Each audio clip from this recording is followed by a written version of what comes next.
میں سے بہترین وہ ہے جو قرآن مجید سیکھے. آگے فرمایا وَعَلَّمَ، تم میں سے بہترین وہ ہے جو قرآن مجید سکھائے.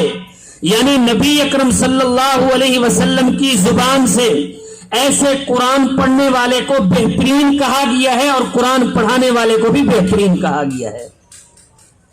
یہ قرآن مجید اللہ کی کتاب ہے. ہم مسلمانوں کا عقیدہ اور نظریہ ہے کہ نبی اکرم صلی اللہ علیہ وسلم پر نازل ہونے والی یہ کتاب ہے. ہر قسم کے شبہات سے پاک اور منزہ ہے. اگر کوئی بھی اس طرح کا تصور کرتا ہے کہ اس قرآن مجید کے اندر نعوذ باللہ شبہات ہیں، نعوذ باللہ قرآن مجید کے جو اعراب ہیں یہ درست نہیں ہے، وہ بندہ دائرہ اسلام سے خارج ہو سکتا ہے. لیکن قرآن مجید ہر قسم کے شکوک اور شبہات سے پاک ہے. یہ ہم تمام کا عقیدہ ہے نا بھائی. اب ایک بات سناؤں گا تاکہ آپ کا یہ عقیدہ مزید پختہ ہو جائے. پچھلے دنوں ایک پادری مسلمانوں کی مجلس میں بیٹھ کر کے یہ ایک بات کی تھی، جس مجلس کے اندر سینکڑوں کی تعداد میں مسلمان موجود تھے. کہا مسلمانوں، تم کہتے ہو کہ ساری چیزیں قرآن مجید کے اندر موجود، ترقی کے اسباب قرآن مجید کے اندر موجود، معاشی نظام قرآن مجید کے اندر موجود، حکمت کے اصول قرآن مجید کے اندر موجود، تو پھر تم ترقی کیوں نہیں کرتے؟ لوگ تو پتہ نہیں آسمان پر پہنچ گئے، لوگوں نے سمندر کا سفر طے کر لیا، لوگوں نے لوہے سے فائدے اٹھانے شروع کر دیے، تم ابھی تک قرآن مجید کو چمٹے ہوئے ہو.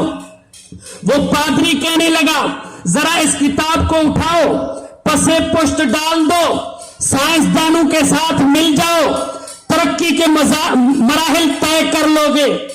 تو آپ بتائیں، جو مسلمان اس مجلس میں بیٹھ کر کے اس کی بات سے مانوس ہوئے اور انہوں نے ظاہراً یہ ثابت کر دیا کہ قرآن مجید کے اندر کچھ نہیں، نہ ترقی کے اسباب ہیں، نہ قرآن مجید کے اندر کامیابی ہے، آپ بتائیں ان کا ایمان باقی رہا یا چھٹی پر چلا گیا؟ کیا فیصلہ کرتے ہیں؟ جو فقط اتنا نظریہ رکھے کہ قرآن مجید کے اندر ترقی کے اسباب نہیں ہیں، میں تو کہتا ہوں کہ اس کا ایمان چلا گیا. جو آدمی اس طرح کا نظریہ رکھتا ہے، حالانکہ ہم مسلمان ہونے کی حیثیت سے یہ ببانگے دہل کہتے ہیں، اگر اس وقت ترقی ہے تو اس کا ذریعہ قرآن مجید ہے، اگر کامیابی ہے تو اس کا نتیجہ قرآن مجید ہے. قرآن مجید نہ ہو تو کسی قسم کی کوئی آدمی ترقی حاصل نہیں کر سکتا. تو پھر میں آپ کو بتاتا ہوں، حالانکہ قرآن مجید کے نزول سے پہلے تورات نازل ہو چکی تھی، انجیل نازل ہو چکی تھی. ذرا ان سے بھی پوچھنا چاہیے کہ اس وقت تم نے ترقی کیوں نہیں کی؟ یہ ساری چیزیں تو قرآن مجید کے نزول کے بعد ہوئی. اگر لوگ آسمان پر چلے گئے قرآن مجید کے نزول کے بعد، لوگوں نے سمندر کے سفر طے کر لیے قرآن مجید کے نزول کے بعد، لوگوں نے کامیابی طے کر لی قرآن مجید کے نزول کے بعد، حالانکہ تورات پہلے نازل تھی، انجیل پہلے نازل تھی، تم مریخ پر کیوں نہیں گئے؟ تم نے سمندروں کا سفر کیوں نہیں طے کیا؟ تم نے جہاز کیوں نہیں بنائے؟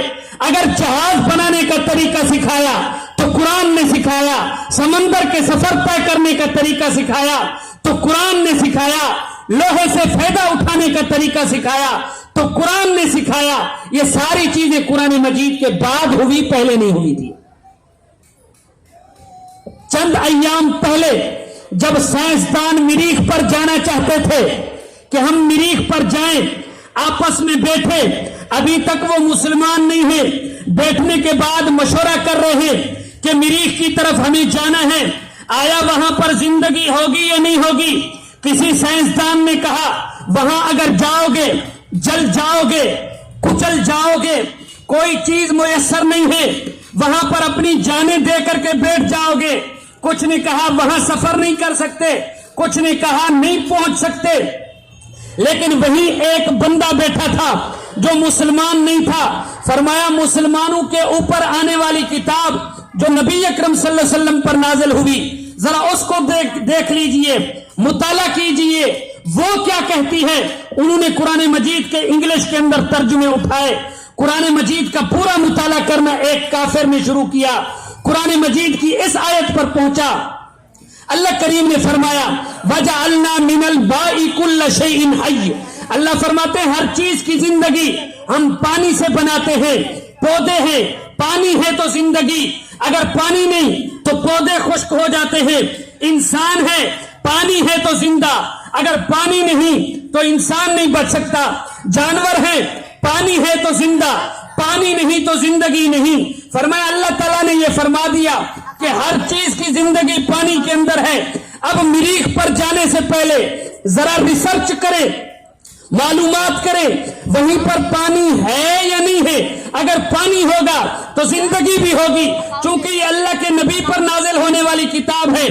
جا کے انہوں نے کہا ہم اس کتاب کو نہیں مانتے, جس نبی پر نازل ہوئی اس نبی کو نہیں مانتے, لیکن ہم اپنی مجالس کے اندر اس چیز کا اقرار کرتے ہیں نازل ہونے والی کتاب بھی برحق ہے, جس نبی پر نازل ہوئی ہے وہ نبی بھی برحق اور سچا ہے. پھر انہوں نے کہا کہ ریسرچ کرنی چاہیے. معلومات کے بعد نتیجہ نکلا کہ وہاں پر پانی موجود ہے.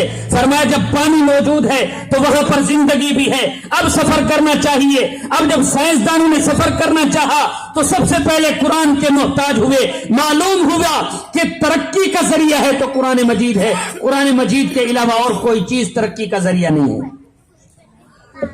یہ جب لوہے سے فائدہ اٹھانا چاہ رہے تھے کہ جناب لوہے سے گاڑیاں بنانی چاہیے, لوہے سے کارخانے بنانے چاہیے, لوہے سے جہاز بنانے چاہیے, لیکن اس لوہے کی طاقت کو ختم کون کر سکتا ہے؟ تو بیٹھ کر کے جب مطالعہ کرتے ہیں قرآن مجید کی ایک آیت ملتی ہے وَأَلَنَّا لَهُ الْحَدِيدَ. جب اللہ کریم نے بتا دیا کہ لوہے کو ہم گرم کرنے کے بعد نرم کر دیتے ہیں تو پھر اس کو جیسے استعمال کیا جا سکتا ہے. اگر جہاز بنے, کارخانے بنے, مشینریاں بنی, گاڑیاں بنی تو اس کی ترقی کا ذریعہ ہے تو قرآن مجید ہے, قرآن مجید کے علاوہ اور کوئی چیز نہیں ہے. تو پھر میں آپ لوگوں سے کہنا چاہتا ہوں کہ سب سے پہلے نمبر پر قرآن مجید کو سینے کے ساتھ